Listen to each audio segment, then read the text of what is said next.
오늘은 여러분 나눠드린 교과서 4페이지부터 처음부터 읽어가면서 진행을 해 나가도록 하겠습니다. 아주 쉬운 문제이긴 한데 제가 장신대 신대원 졸업하고 목사안수 학기 전에 목사고시를 보는데 1번 신약 성경 문제 목사고시인데 1번 문제가 다음 중 공관복음이 아닌 것을 고르시오 라고 한 거예요. 웃음밖에 안 나오더라고요. 자, 여러분들 한번 맞춰 보십시오. 다음 중에 공관복음이 아닌 것을 고르시오. 1번 마태복음, 2번 마가복음, 3번 누가복음. 목사님 아까 그 책 이거 내가 낙서 쓰는 시간에 다 아시겠죠?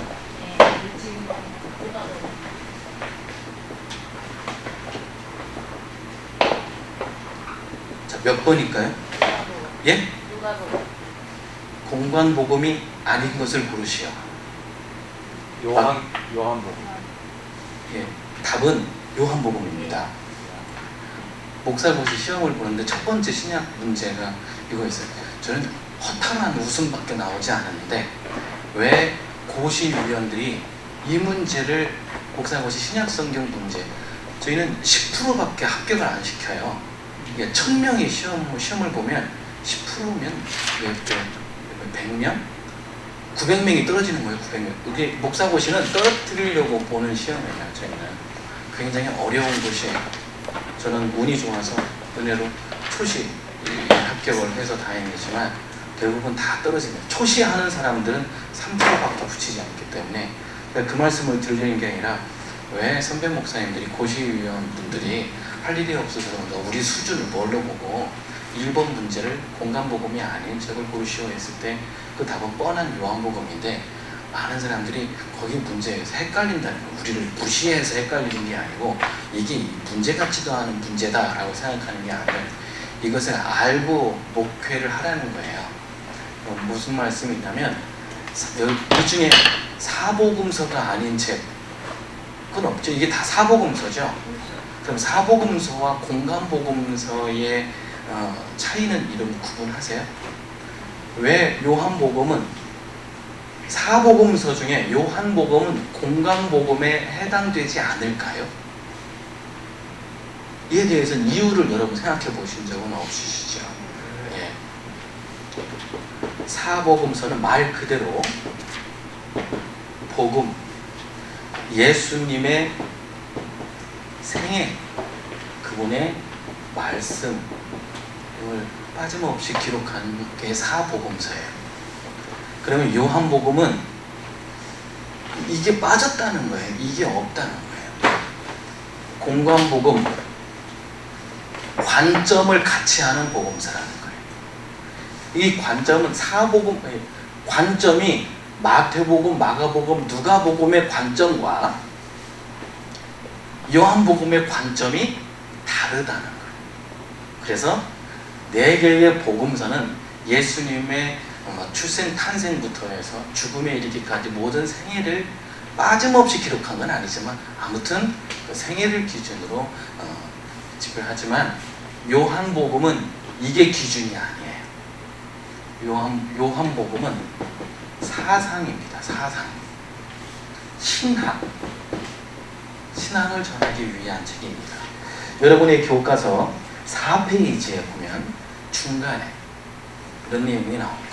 자, 사복음서, 즉 마태, 마가, 누가, 요한복음서는 예수는 그리스도시라 라고 하는 통일된 중심 주제를 두고 예수의 생애 순서에 따라 출생과 사역과 죽음과 부활에 대한 내용을 전달함에 있어서 각 책의 특성에 따라 마태복음의 주제는 예수는 그리스도라 라고 하는 똑같은 하나의 주제이긴 한데 그것을 마태복음은 어떤 주제, 마태복음만의 주제가 뭐라고 읽어보세요? 유대인의 왕으로 오신 예수. 유대인의 왕 예수. 그 다음에 마가복음은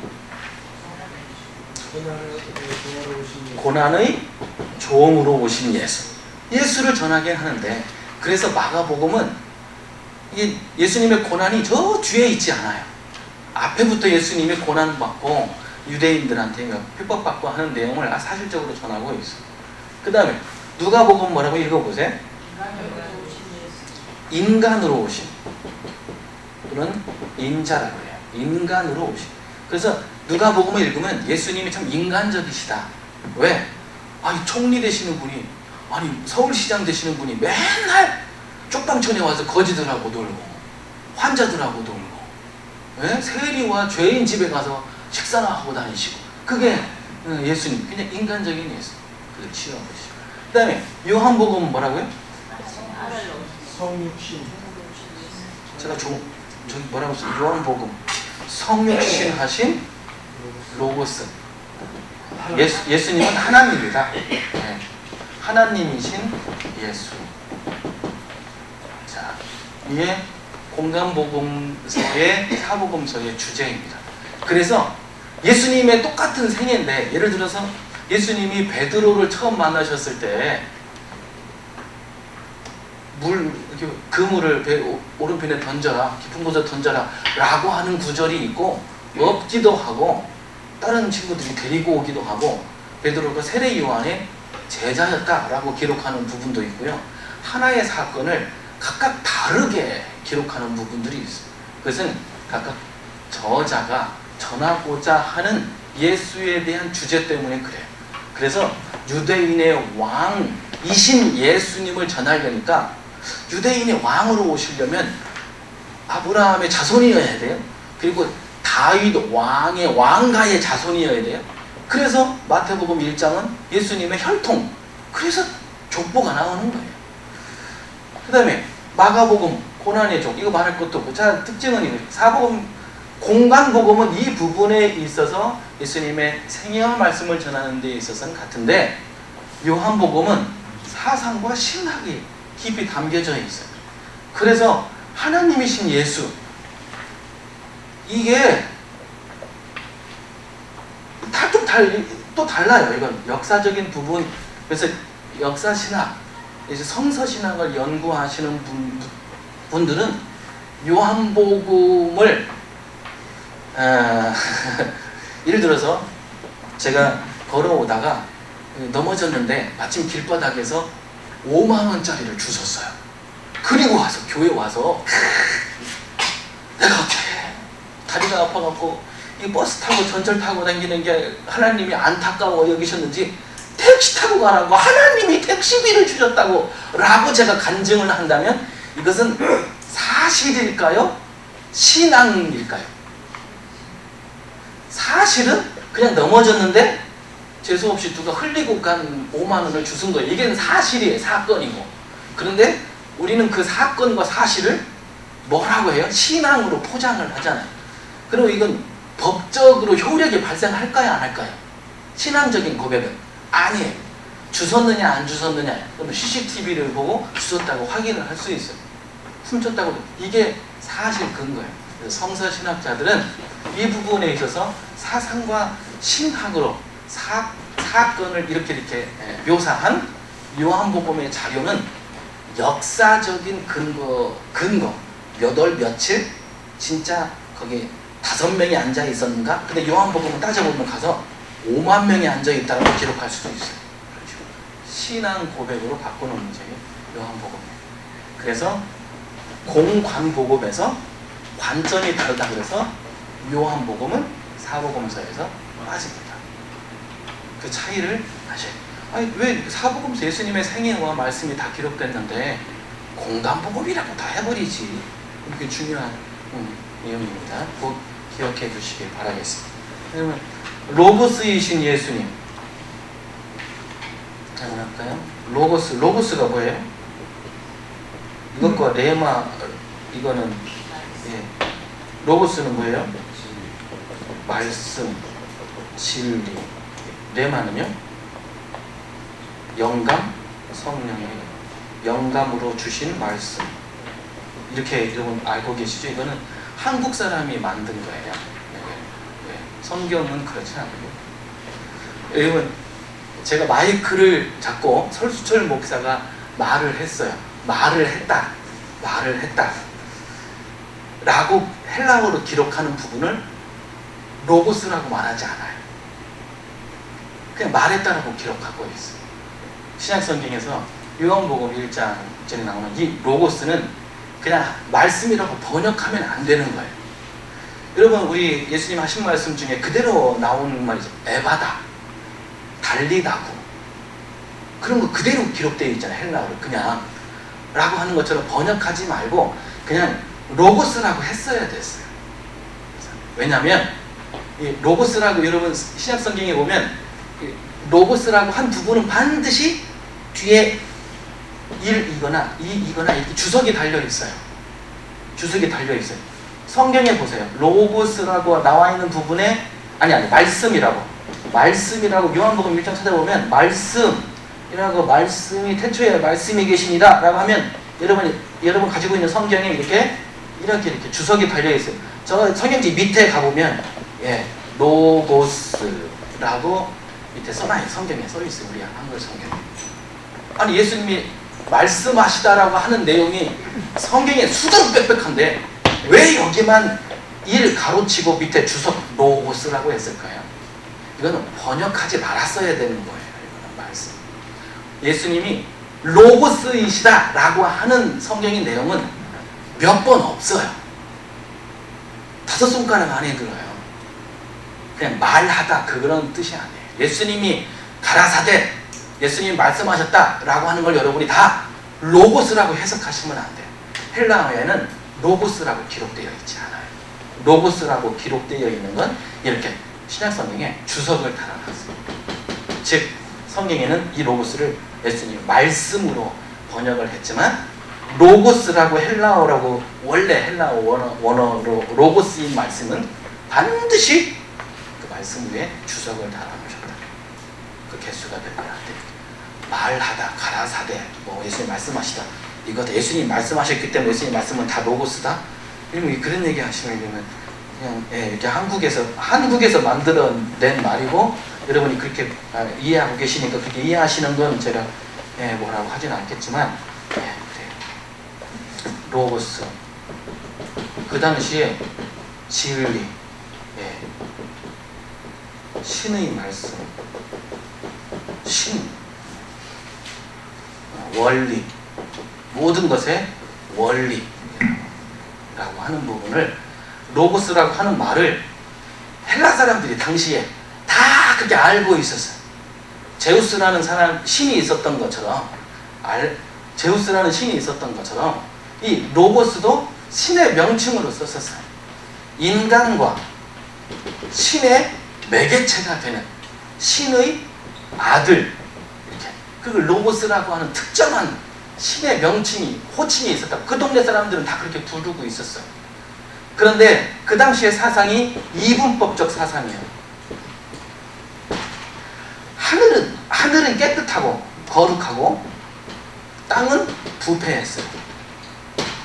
절대 거룩한 하늘의 신이 땅으로 내려오는 순간, 땅에 내려오는 순간 신도 부패한다 라고 그 당시에 철학 사상이 그래요. 철학 사상이 온 민족이 헬라 시대니까 헬라 통치한 나라가 그 사상이 얼마나 많아요.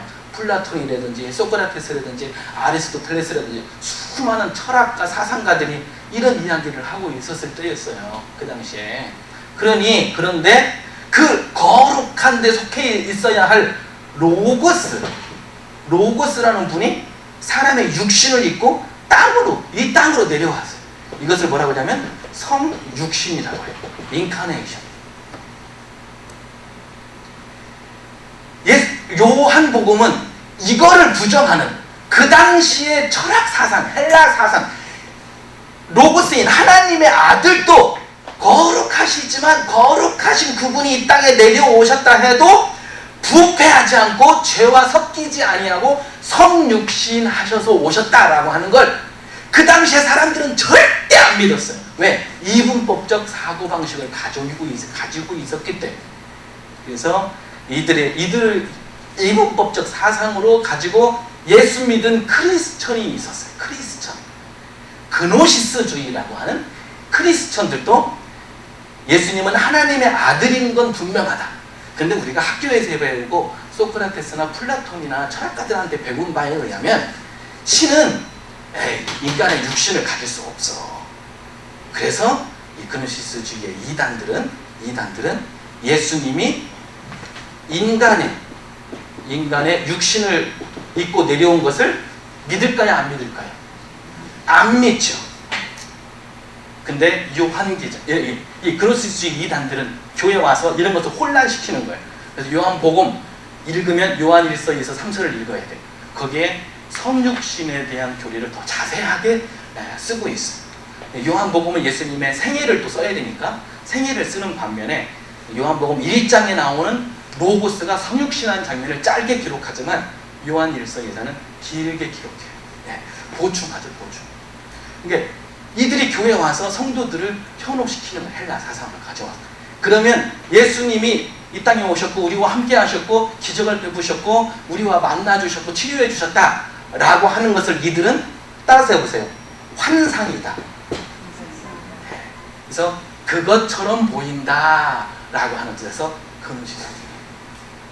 이들을 영지주의라고 합니다. 영지주의. 그래서 예수님이 내려오셔서 육신으로 사셨던 것은 환상이다. 환상이다. 내려오지 않으셨다라고.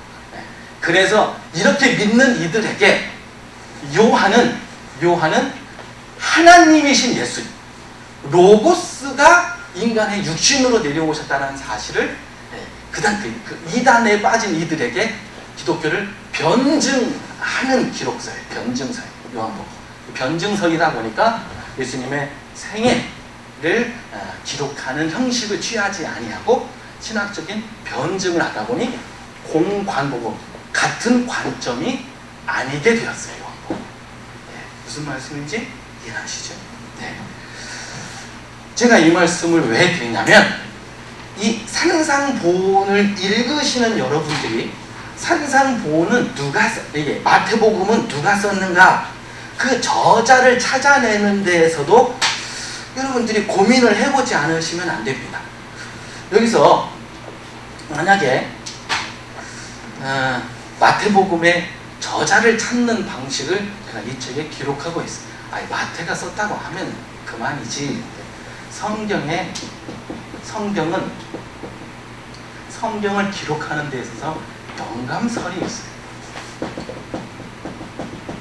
축자적 영감, 크게 기계적 영감, 세 번째 유기적 영감. 우리나라 신학교에서는 다 이단이라고 말하는 데에서는 축자적과 기계설은 이단이다 그렇게 가르쳐요. 신학교에서는 배워요. 유기적 영감을 받아서 저자가 유기적 영감으로 성경을 기록했다라고 하는 것이 보편적으로 신학교에서 배웁니다. 근데 교회에 가서는 축자적인 영감을 받아 설교를 준비하고 교육을 합니다.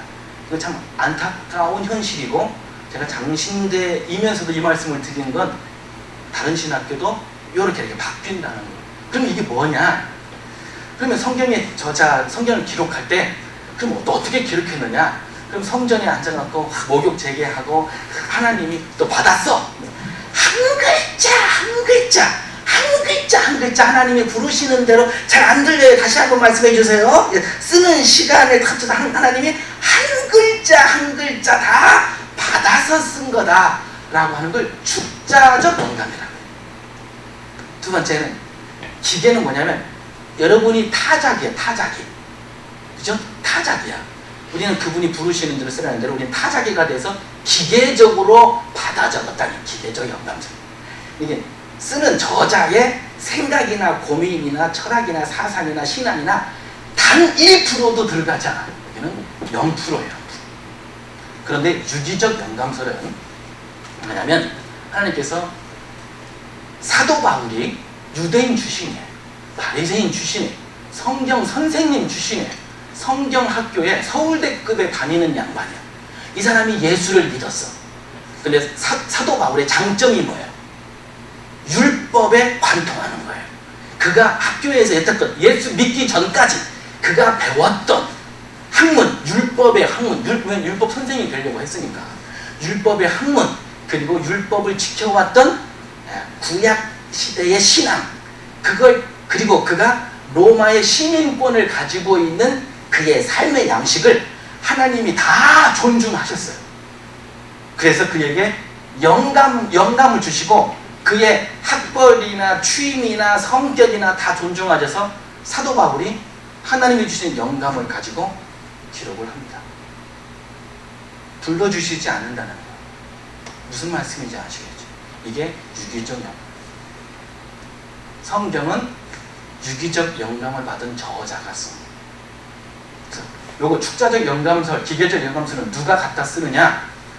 이단들. 그래서 글자 하나하나 한글 성경 검색해갖고 짜깁기 하면 별 교리를 다 만들 수가 있어요. 신천지라든지 다른 이단들은 바로 이렇게. 그래서 성경에 짝이 있다고 구약과 신약을 다 짝지어서 얘기합니다. 이사야서에서는 이 하나님의 말씀이 짝이 있다라고 하는 건 그 말씀의 짝이 아니고 하나님이 창조하신 동물들을 앞에 열거합니다. 하나님이 창조한 그 동물들은, 가축들은 다 짝이 있다 라고 하신 말씀을 앞에 2절만 더 읽으면 동물들의 짝을 얘기하신 건데 딱 앞뒤를 잘라버리고 그 한 절만, 그래서 하나님의 말씀은 다 짝이 있다. 그래서 한국교회 한 50년은 그 말씀으로 그렇게 울고 먹었죠. 지금은 성서신학이나 목사님 발달하고 목사님들이 학문을 많이 연구해서 그 말씀을 요즘 인용하지 않습니다. 성경에 짝이 없을 수도 있어요. 왜 자꾸 짝이 있다고 해서 짝입기 해서 신천지에 넘어가는지 모르겠습니다. 그래서 유기적 영감, 그에게 저자에게 영감을 씁니다.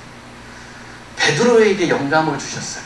그럼 베드로는 여러분 무식하다고 생각하시면 안 돼요. 베드로는 그냥 똑똑한 유대인입니다. 저는 어렸을 때 그렇게 해요. 베드로는 무식한 어부 출신이라 그가 쓴 책은 베드로 전서 후서밖에 없다. 읽어봐도 수준 떨어진다. 베드로를 무식하다고 보시면 안 돼요. 베드로가 쓴 여러 서신서 중에 베드로 전서 후서만 정경으로 채택된 거예요. 베드로는 다른 책도 쓰여져 있고 그것도 지금 발견됐어요. 여러모로 고고학적으로 하는 그 당시에 나가 한마디 문서라든지 사마 문서라든지 다 발견되고 있어요. 그걸 떠나서 아무튼 그러면 누가는 의사 출신이니까 누가복음을 읽어봐도 사도행전, 누가복음 2번째 책이 사도행전이거든요. 2책을 읽어봐도 내용이 확 탁월하고 학식이 풍부하게 들어요. 역시 의사 출신이니까 똑똑하다. 여러분 그렇게 생각하시잖아요. 그게 유기적 영감에서 나오는 거예요. 그래서 예수님이 하신 말씀들을 다 여러분 수집하는, 왜냐하면 예수님 당시에 따뜻님에서 서기가 예수님의 말씀을 들어 쓴 게 아니고 예수님이 돌아가신 지 이미 40년, 50년 후에 이제 사도들이 다 죽어가. 그리고 교회는 핍박을 당하고 유대인들한테 이단으로 정죄받고 있어. 우리 기독교인들이 흔들리고 교회를 떠나가고 있네. 교회와 성도를 바로 세워야 되겠다 라고 싶어서 성경을 쓰기 시작했는데 그 시기가 너무 늦어요. 왜? 예수님 돌아가신 지 벌써 40년, 50년 지난 후니까. 그리고 그 전에는 먼저 나온 기록된 책이 또 사도 바울 책이에요. 사도 바울이 먼저 한 30년 전에 먼저 쓰여졌어요. 사도 바울 서신. 여러분들 되게 누가는 의사 출신이니까 성경의 내용을 이렇게 탁월하게 쓰는 역시 사도 바울은 학식에 뛰어난 율법학자 출신이니까 이렇게 사도 바울 서신을 이렇게 탁월하게 잘 썼구나. 그럼 그렇게 생각하시듯이 이렇게 유기적 영감을 받아 성경을 기록했다. 그 말씀입니다.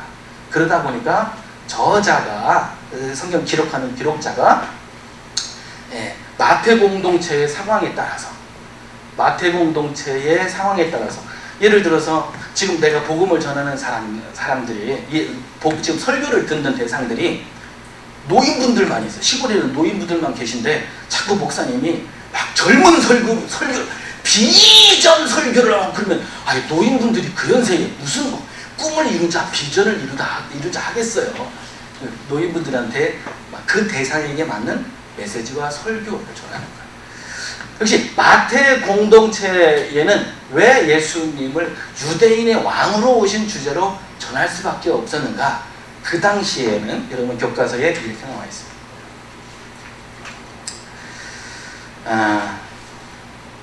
9페이지. 그래서 산상수훈에 율법의 6가지 율법이 등장하고 그것을 예수님이 재해석하시고 다시 율법을 완전케 하리라 라고 하신 말씀을 전하게 되었는지, 그러면 이 사실을, 이 설교를, 마태복음을 듣고 있는 성도들은 지금 율법을 아는 사람들일 거예요. 아브라함 얘기하면 척하면, 모세 얘기하면 척하고, 신명기 몇 장 몇 절 하면 척척척 알만한 사람들이 여기 있는 거예요. 자, 마태복음을 수신하는, 마태복음을 읽어보는 사람들이 누구인지 거기 한번 읽어볼까요? 마태 공동체는 시작. 마태 공동체는 크게 두 부류로 구성되어 있었다. 유대인 출신 그리스도인과 이방인 출신 그리스도인. 여러분, 유대인, 이방인 출신들한테 구약, 신명기 몇 장 몇 절 그렇게 말씀하셨죠? 그러면 이 사람들은 그 주일학교부터 다시 내려갔다 와야 돼요. 지금 설교들을 무슨 말씀인지 아시겠죠? 그런데 마태복음은 구약 성경을 가장 많이 인용합니다. 그럼 이방인 성도들은 야, 이건 내 스타일 아니다, 나 딴 교회 가자고 떠나는 거예요.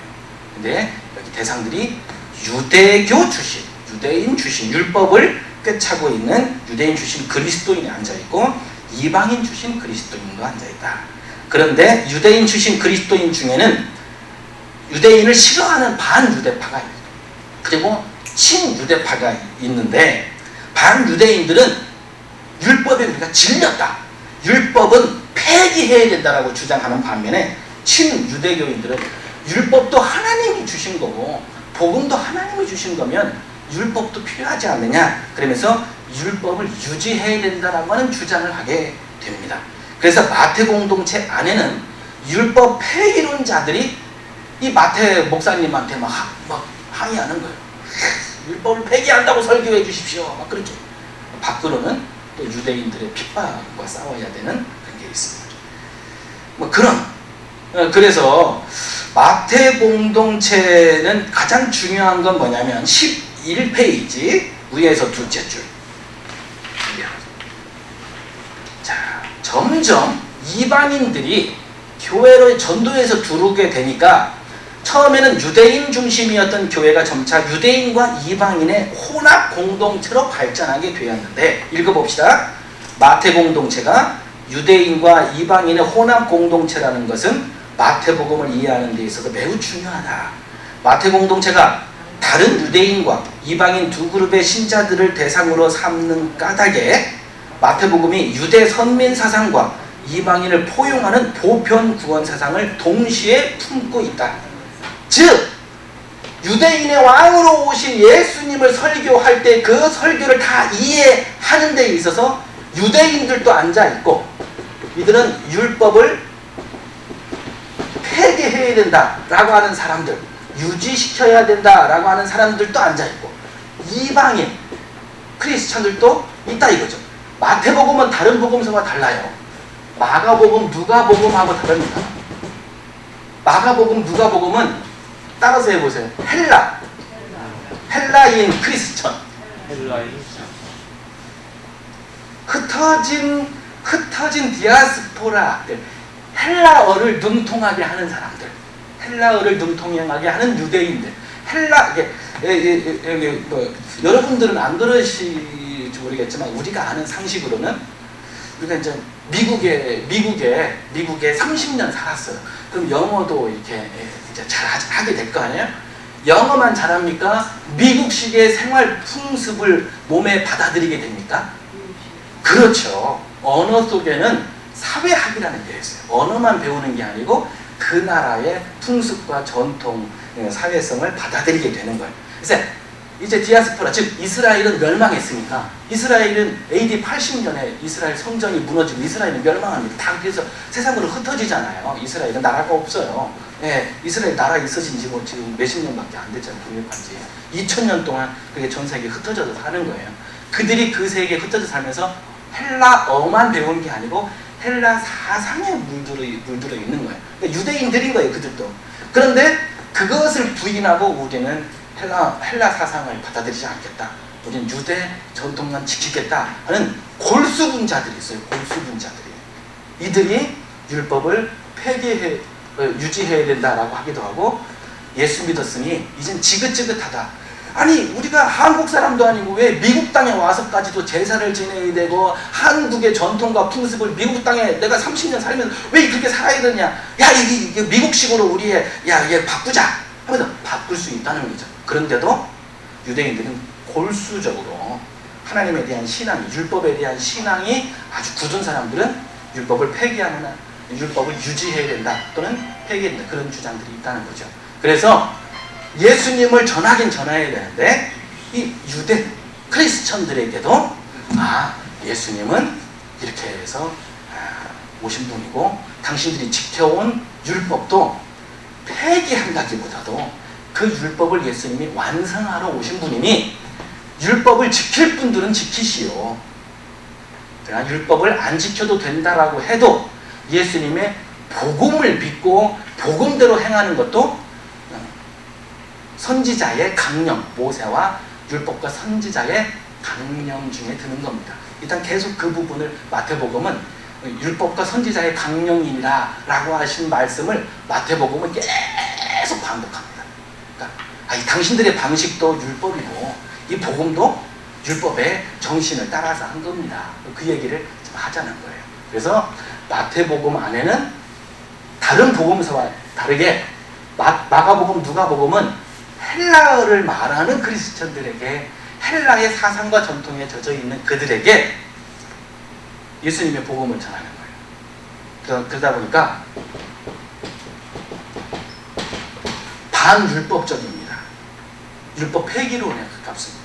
여러분이 잘 아시는 사도 바울 서신 같은 경우도 그렇습니다. 반율법적이에요. 헬라. 그런데 유일하게 마태복음만큼은 유대인도 포용하고 이방인 크리스천들도 포용하고 둘 다 포용합니다. 그래서 예수님의 설교를 보면 율법을 비판한 게 아니고 율법을 지키는 유대인들의 방식을 비판합니다. 그게 산상보훈의 주님이 나열하시는 모든 설교의 내용이에요. 율법이 잘못된 게 아니고, 율법은 내 아버지 하나님이 보내주신 건데 아들이 와갖고 아버지 것을 끊어버리고 잘라버리고 폐기해야 된다 그러면 그 아들은 반역자가 되는 거예요. 그러니까 율법을 가져와서 예수님은 그 율법을 나쁘다 하지 않아. 너희가 옛 계명에 살인하지 말라는 계명을 들었으나, 너가 옛 계명에 간음하지 말라 들었으나, 옛 계명에 맹세하지 말라 들었으나, 이게 산상보훈 여기 책에 나와 있는 주제인 것이죠. 그런데 너희들은 살인하지 말라는 계명을 이따위로 지키고 있다. 간음하지 말라는 그 계명을 이따위로 지키고 있다. 그래서 율법을 지키는 방식을 예수님이 비판하는 거예요. 그래서 율법주의자인 율법주의자들이 예수님의 설교를 듣고 마태가 전하는 예수에 대한 주제 메시지를 듣고 율법주의자들이 거기서 깨닫는 것이죠. 우리의 방식이 달랐구나. 그럼 다시 율법으로 돌아가려면 어디로 돌아가야 되는가? 율법을 주신 하나님 아버지의 원래 마음으로 돌아가야 된다. 하나님을 사랑하고 내 이웃을 내 몸과 같이 사랑하라. 이 두 계명에 다 들어있다. 예수님도 이 계명을 말씀하신 두 가지 계명. 누구? 하나님을 사랑하고 내 이웃을 내 몸과 같이 사랑하라. 이게 예수님이 전하신 큰 복음의 주제거든요. 그 예수님이 전하신 복음은 두 가지밖에 없는 것처럼 보이지만 수많은 율법의 계명을 이 두 가지 계명이 다 포용하고 있다. 그래서 예수님이 두 가지 계명을 전하면서 마지막 구절에 이게 다 율법과 선지자의 강령이다. 그러면서 율법과 선지자들의 예언과 예수님이 전하신 복음이 다르지 않다. 그것을 전하고 있는 게 산상보훈이고 마태복음입니다. 그러다 보니 우리가 마태의 성격과 이 사람이 어떠한 학식을 가졌는가를 파악하는 건 굉장히 중요합니다. 여러분 우리가 이제 제가 아까 말씀드린 것처럼 누가가 의사 출신이니까 이렇게 똑똑하니까 누가복음은 이렇게 상세하게 세밀하게 디테일하게 기록했구나 라고 하듯이 마태의 저자 마태 이게 장로님이라고 하기도 하고요. 마태 사도라고 주장하는 부분도 있습니다. 그래서 전통적으로는 사도, 세리 출신 사도 마태가 마태복음을 기록했다. 그런 초대교회 유대교 출신 그리스도인에서 유대교로 몸담고 있다가 율법을 지키는 예수님처럼 예수님이 지적하신 율법을 지키는 잘못된 방식의 회의를 느끼고 그리스도인이 된 사람이 마태복음을 기록했다. 그래서 마태복음은 누가 썼는가? 읽어보세요. 따라서 읽어보세요. 저자 미상. 마가복음도 저자 미상. 누가복음도 저자 미상. 그런데 우리는 이렇게 말할 수 있죠. 마태라 저자 미상이니까 우리가 이름 짓는 대로 하면 되잖아요. 그죠? 우리 마음이잖아요. 모세오경은 누가 썼어요? 따라서 저자 미상.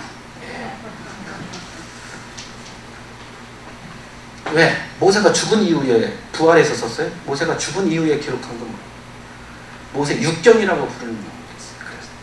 모세 육경은 어디까지일까요? 모세오경 가운데 첫 번째 책이 모세 육경. 그래서 이러한 유대교 출신이면서 율법을 지키는 방식의 회의를 느낀 그가 예수 믿어 그리스도인이 된 사람, 그걸 마태라고 하자. 그가 마태 사도이기도, 여기 나와 있어요. 마태 세리 출신 마태 사도라고 하는 주장하는 바도 제가 여기 다 기록했고, 두 번째는 유대인 출신 그리스도인인 저자라고 주장하는 바도 여기 다 학자들 주장하는 내용을 다 이 책에 기록해 두었습니다. 그래서 이 저자 찾는 것에서 우리가 알아야 될 건 뭐냐면, 이러한 성격과 지식을 가진 사람이, 그리고 그 마태복음을 받아 읽는 성도들의 부류가 지금 어떠한 상태에 와 있는지, 그들에게 마태복음을 썼구나. 마태복음은 예수님이 원래 하셨던 사건과 말씀을 어떠한 형태로 이렇게 마태의 신학과 마태의 사상을 곁들여 기록을 했겠구나. 이렇게 우리가 이해할 수가 있는. 그건 마태복음만 해당하는 게 아니고 마가복음도 해당이 됩니다. 마가가 어떠한 사람인지는 잘 모르지만 이러한 사람 출신이겠다. 이런 지역 출신이겠다. 그의 대상들은 이방인 출신일 거다. 누가복음도 마찬가지. 우리가 의사라고 말하기는, 왜 의사라고 말하냐면 워낙 그 필체가 그 필체가 너무 좋고 디테일한 역사와 시간까지도 다 명시한 걸 보면 아주 지식이 풍부한 사람이다 라고 해서 의사라고 썼을 뿐이지 그렇게 하는 거예요. 근데 여러분들 그냥 써있는 대로, 아까 제가 모세오경 제가 저자 미상이라고 말씀드린 것도 마찬가지. 저를 따라서 해보세요. 모세의 권위. 마태복음을 쓴 마태도 사도 바울 서신도 그래요. 바울 서신도 사도 바울이 직접 쓴 책은 몇 권 안 돼요. 우리 갖고 있는, 지금 보시고 계시면서 직접 쓴 게 아니에요. 사도, 네, 장로 요한인지 사도 요한인지 명확하지 않아요. 그래서 성경책의 맨 앞에 이런 페이지에 저자, 수신자 그런 거 쓰고 있잖아요. 주제. 신학 책에는 저희는 그래요. 저희는 저자 비상. 왜? 한 사람이라도 써야 되는데 장로 요한이라고 쓸까, 사도 요한이라고 쓸까, 성서 신학을 쓰는 학자분들은 뭐라고 쓰겠어요? 차라리 저자 미상이라고 해놓고 그 뒤에 설명을 달아놓습니다. 왜 내가 저자 미상이라고 하는지. 그러나 읽는 여러분들의 교리상, 여러분들이 보수 신학이면 또 진보 신학이면 그에 따라서 우리는 장로 요한이라고 저자를 쓰겠다. 보수 신학은 난 사도 요한이라고 요한복음의 저자를 쓰겠다. 각 교단의 신학적인 성격상 그렇게 선택하는 거예요. 장로 요한이라고 세례 요한을 얘기하는 아니죠. 그럼 사도 요한하고 좀 우리가 다르죠. 다르죠. 그래서 요한 계시록도 네. 장로 요한이냐 사도 요한이냐 분분해요. 그러니까 왜 사도 요한이라고 주장하는지 근거가 있고 왜 장로 요한이라고 주장하는지 다 근거들이 있어요. 근데 제가 드리고 싶은 말씀은 이런 거예요. 요한의 권위, 너 그따위로 어떻게 그런 식으로 말할 수 있어? 나는 요한 선생님에게 배웠고 그분의 수제자입니다. 그분의 사상, 그분의 업적 그대로 저는 전해드리는 겁니다. 그래서 요한의 권위로. 장로 요한은 누굴 말하는 거예요? 그럼 야고보는 누구일까요? 야고보는 예수님의 형제일까요? 사도일까요? 야고보서를 쓴 요한을 흔히 얘기할 때는 네. 사도 요한하고 세례 요한하고 구분을 했지 않습니까? 근데 이제 장로 요한이라고 말씀하시니까 네. 장로 요한은 그 누구를 지칭하는 거고 집사 요한도 있을 거 아니에요? 그 당시에 초대교회는 장로가 목사님이에요. 장로가 가장 높으신 분이에요. 교회에. 네, 교육하고 가르쳐. 우리가 통상적으로 알고 있는 두 분 이외의 분이냐? 그렇죠. 질문. 그렇죠. 두 분 이외에. 두 분 이외의 분이에요. 네. 제가 주장하는 바는 여러 학설 중에 한 편이에요. 여러분들이 안 들어보셨기 때문에 그 한 편을 말씀을 드리는 거지 신학교에서는 다 배워요. 사도 요한이라고 하는 부분도 배우고 장로 요한도 배우고 또 제3자인 것도 다 배워요. 여러분들이 안 들어보셨기 왜 이 말씀을 제가 괜히 학자들도 결론 내리지 못한 걸 설 목사님은 왜 그 얘기를 합니까? 성경은 유기적 영감으로 쓰여진 책이기 때문에 저자들의 사상과 신학에 따라서 예수님의 생애를 기록하는 양식이 달라질 수 있다라고 하는 말씀. 그래서 마태복음에 기록한 사건이 왜 누가복음에는 다르게 기록되어 있느냐라고 하면서 자꾸 문자, 글자 갖고 성도들이 헷갈려하고 거기에 답을 주겠다라고 하는 신천지에 넘어가게 되는 거예요. 넘어가게 돼요. 예를 들어서 12월 25일은 성탄절이 예수님이 탄생하신 날이 아니다라고 신천지가 계속 30년 전부터 주장해서 니네 기독교가 가짜다라고 걔네들이 첫날 붙들려 가면 이 얘기부터 해요. 이 얘기부터. 그럼 12월 25일이 예수님의 탄생하신 날 맞아요? 안 맞아요?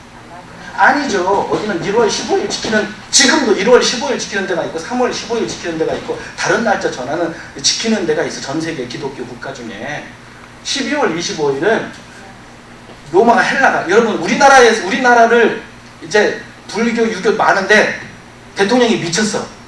예수 믿고 미쳤어.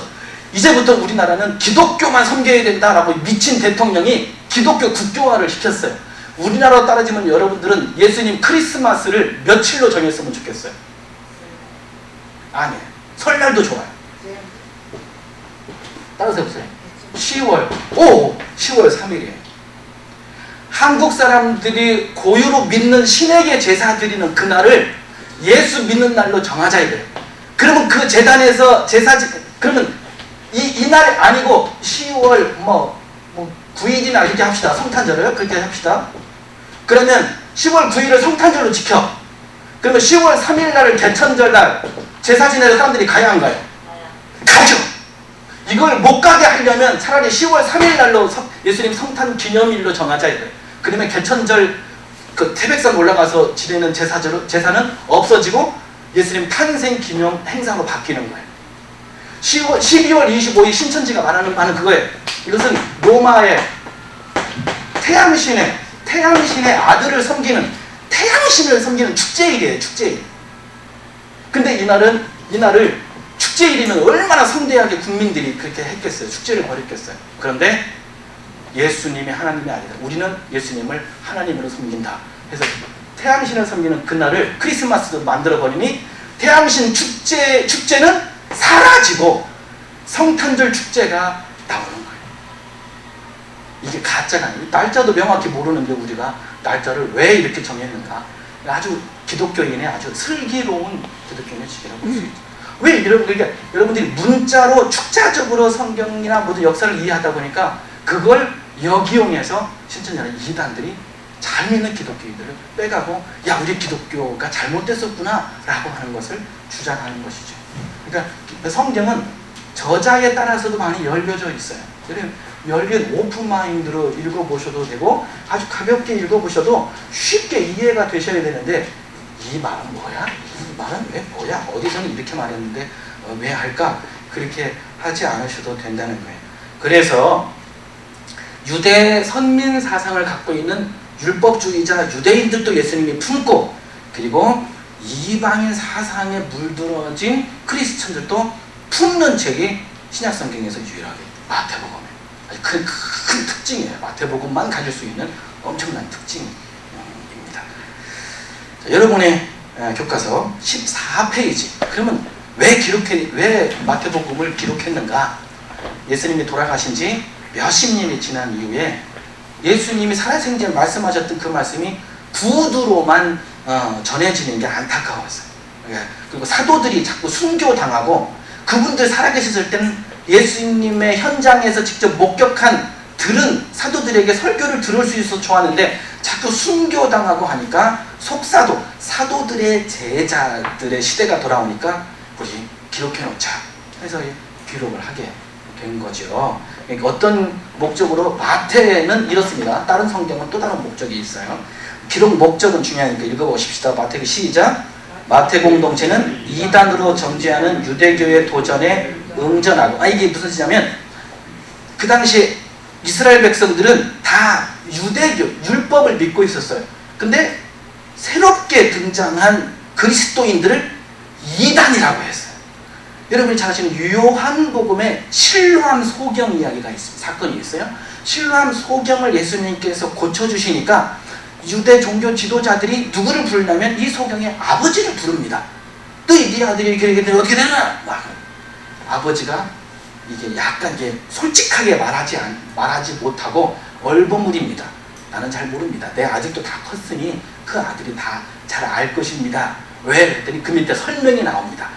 출교 당하는 것이 무서워서 유대교에서 이단으로 이렇게 예수 믿는다 그러면 어떻게 된다고요? 출교 당하는 거예요. 왜? 이단을 믿으니까. 그래서 예수님을 이단이라고 그랬어요. 그 유대인들이 모일 때마다 하루에 3번씩 기도하는데 그 기도문에 한 가지를 더 삽입을 했어요. 13페이지 12절. 현재도 2019년을 살아가는 현재도 유대인들은 이 기도문을 하루에 3번씩 암송을 합니다. 그러므로 지나가는 기독교인만 봐도 그들의 이 암송했던 이 기도문에 기독교인들은 이단인 거고 하나님 나라를 망가뜨리는 놈들인 거예요. 그러니까 유대인들은 기독교인만 보면 죽이려고 하는 거예요. 자, 그러면 유대인들의 기존에 있었던 기도문 중에 예수님을 믿는 이단, 그들을 멸시하고 멸해야 된다는 기도문을 하나 더 삽입하자 해서 넣은 기도문이 12번째 기도문입니다. 다 같이 한 목소리로 읽어보십시다. 시작. 그리고 배교자들에게는 소망이 없게 하시고 교만한 나라는 빨리 우리의 생애에 뿌리 뽑히게 하소서.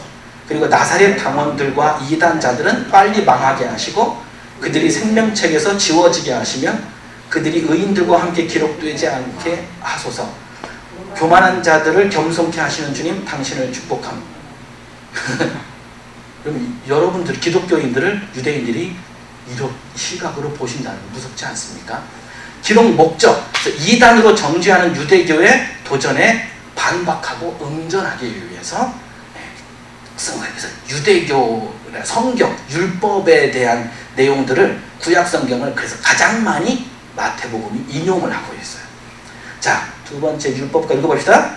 율법과 예수의 가르침으로 기독교를 변증하기 위해서. 기록 목적 아까 14페이지 있는 거예요. 그 다음에 세 번째는 그리스도인의 신앙 정체성을 확립하고, 네 번째는 교회의 권위를 옹호하기 위해서. 기록 목적, 이게 마태복음의 기록 목적입니다. 그래서 유대인들이 많이 있는, 율법주의자인 유대인들이 많이 있는 이 공동체에 어떻게 하면 예수님이 너희들이 율법을 통하여서 알고 있는 다시 오실 메시아, 그분이 예수라는 것을 설명할까? 그래서 마태복음도 모세오경처럼 5개의 예수님의 설교로 집약시킵니다. 그것을 마태오경이다 라고 별명을 신학자들이 불렀어요. 무슨 오경이요? 마태오경. 그래서 모세오경 5가지 책의 순서에 맞춰서 예수님도 5가지. 거기 한번 읽어봅시다. 14페이지 중간 밑에 그래서 마태복음은 시작. 그래서 마태복음엔 친유대적이며 동시에 반유대적 감정이 묻어나 있는데 모세 유형론, 마태오경, 구약성경의 성취 인용 및 율법에 대한 새로운 해석 등에서 변증법적 기법이 많이 사용된 것을 찾아볼 수 있다. 이를 통해 옛 유대인들에게 율법과 복음을 아우르는 예수를 소개하고 새로운 유대 그리스도인에겐 신앙의 정체성을 확립하는 2가지 효과를 낼 수 있었던 것이다. 예, 맞습니다. 자, 크리스마스이기도 하니까 그 다음 페이지 15페이지 맨 위에 저는 이제 별표라고 쳤는데 맨 위에 첫 번째 줄. 자, 수신자, 즉 거기서 읽어봅시다. 수신자, 즉 반유대인과 친유대인 그리고 이방인 그리스도인들 모두에게 예수 그리스도 한 분만으로 만족함을 줄 수 있도록 복음으로 변증해 나가는 작업이 얼마나 힘든 상황 속에서 이루어졌는가를 알면 마태복음을 읽을 때 그 순환의 난이도와 저항의 강도까지도 느낄 수 있으니 그 깊이가 어떠하겠는가. 무슨 말씀인지 아시겠죠? 마태복음 특징은 이렇습니다. 자, 마태복음은 유대적인 동시에 반유대적인 복음서이다 했는데 반유대적이라면 유대인들, 유대 종교 지도자들을 기분 나쁘게 하는 거예요. 속으로 깔짝지근한 그렇게 만드는 거예요. 예수님의 족보에, 혈통이 적힌 족보에 그 부분을 집어넣습니다. 1번 읽어봅시다. 그 특징 1번. 마태는 시작. 마태는 누가복음과 달리 예수의 족보를 유대적 입장에서 아브라함과 다윗의 자손 예수 그리스도의 계보라고 시작하지만 신성한 메시아의 족보에 다말, 라합, 롯이 아니고 룻입니다. 오타입니다. 오타, 룻, 그리고 우리아의 아내 바세바 등 4명의, 여기 5명이 아니고 이렇게 예수님의 어머니 마리아까지 넣어서 5명의 여자가 4명의 이방 여인을 여기는 오타입니다. 4명의 이방 여인을 등장시킴으로써 유대인들의 비위를 거슬리게 했다. 메시아, 유대인들도 메시아를 기다리고 있어요. 지금도 기다리고 있지만 아브라함의 자손이어야 되고 다윗 왕의 혈통을 가져야 된다. 그만큼 거룩하고 깨끗해야 되는데 이 마태 기자는 예수님의 족보를 쓰는 건 좋아요. 근데 유대인의 마음을 거슬리게 하는 걸 꼭 집어넣었어요. 그게 누구냐? 바로 다말, 라합, 그 다음에 룻, 우리 안에 봤어요. 공통점이 뭐다? 이방 여자들이다. 라합은 누구예요? 참여잖아요. 다말도 참여로 분해서 일을 저지르는 거 아닙니까? 며느리이지만 이게 굉장히 중요합니다. 그 밑에 여러분이 볼펜 가지고 있으시면 제가 부르는 걸 그대로 써보세요. 따라서 해보세요. 마리아 스캔들. 마리아 스캔들. 이거 뭐 제가 공부한 주석에는 다 나와 있어요. 장로교이니까 마리아 스캔들이라고 했어요. 마리아 스캔들. 첫 번째, 외간 남자와 결혼했다. 바람 폈다는 거죠. 두 번째,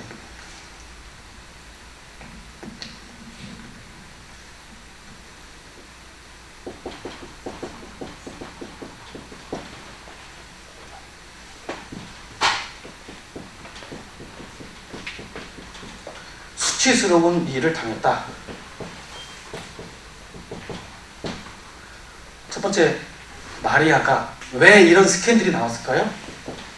처녀의 몸으로 아이를 낳았다고 하니 남편 요셉은 잠자리를 하지 않았는데 라고 얘기하니, 마리아 처녀의 몸에서 아이가 태어났다고 하니 이런 스캔들이 이야기가 나온 거예요. 외간 남자와 결혼해서 바람을 피웠다. 두 번째는 수치스러운 일을 당했다. 강간을 당했다. 그래서 남편이 이렇게 되고, 예수님 동생이 있습니다. 형제들이 있어요. 예. 야고보서를 쓴 야고보도 있고요. 예. 이렇게 일어난 스캔들. 그래서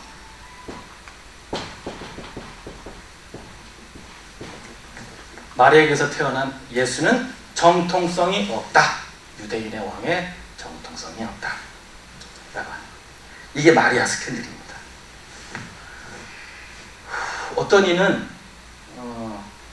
요즘도 몇 년 전에도 영화로도 나오고, 막달라 마리아가 예수님의 뭐 부인이냐 뭐 그런 얘기도 하는 사람들도 있어요. 신학자들이 똑똑하니까 뭘 별 연구를 다. 예. 그걸 떠나서 그런 스캔들이 지금도 나오는 것처럼 예수님 주변에도 그런 스캔들, 막달라 마리아가 뭐 결혼 그런 스캔들처럼 마리아에게도 스캔들이 있었는데, 이런 세 가지로 결론은 정통성이 없다. 유대인의 왕이 될 수가 없다라는 스캔들이에요. 그런데 마태 기자는 예수님의 혈통, 족보를 통하여 이 정통성을 주장합니다. 봐라, 너희들이 아브라함의 자손이라고 하고 다윗의 왕의 혈통을 받았다라고 하는 다음에 올 메시아의 족보를 너희들이 갖고 있지 않느냐? 그 족보 중에 창녀 다말도 있는데? 창녀 라합도 있는데? 이방인 룻도 있는데? 뭐야 이거? 이걸 너희들 이게 메시아의 족보라고 너희들이 갖고 있는 족보, 이거 정체인데 이 사람들도 있는데, 하물며 마리아 처녀의 몸에서 아이가 태어났다라고 하는 것이 무엇이 수치스러운 일이냐? 거기에서 이러한 스캔들로, 만약에 이러한 스캔들로 태어났다고 해도 한들 예수님이 메시아가 아니라고 말할 수 있느냐? 유대인들은 그래요. 여러분, 이거 정말 유대인들은요, 거슬리는 거예요. 기분 상하는 일이에요. 우리 메시아야. 유대인들은 이런 겁니다. 그럼 집에 며느리 다말. 구약 성경에 이렇게 다 기록돼, 모세오경에 다 기록돼. 그 며느리가 잘 하긴 했는데 왜 창녀로 해야 할 거야? 시아버지를 유혹해갖고 그런 일. 또 그 밑에 태어난 자손을 또 메시아의 족보에 넣나? 유대인들은 늘 꺼림칙하게 생각해온 거예요. 그리고 유대인들은 짱이라고 생각했던 다윗마저도 왕가의 후손으로 내려온 솔로몬의 엄마가, 다윗이 그짓거리를 하고 남편이 있는, 그것도 자기 사랑하는 부하, 자기를 위해서 목숨을 던져 충성하는 부하의 아내를 범하기만 했습니까? 데려와서 아내로 삼는 그것만 했습니까? 다윗은 그 부하를 전쟁터에, 험난한 전쟁터에 일부러 밀어넣어서 죽게 만들었잖아요. 이런 몹쓸 추악한 다윗이 어디 있나? 그가 선지자에게 그 말 들키고 나서 침대가 줬도록 회개했지만, 그런데 그러한 추한 수치스러운 범죄를 저지르고도 그의 자손은 다윗 왕가의 후손이고 메시아인데, 유대인들 잘 들어봐라. 야, 다윗 그 마누라 누구냐? 유대인들 우리아의 아내 바세바잖아. 왜 너희는 메시아는 마리아, 이러한 스캔들이 있다고 그의 아들이 왜 메시아가 아니라는 법 어딨냐? 그런 거, 상식적으로.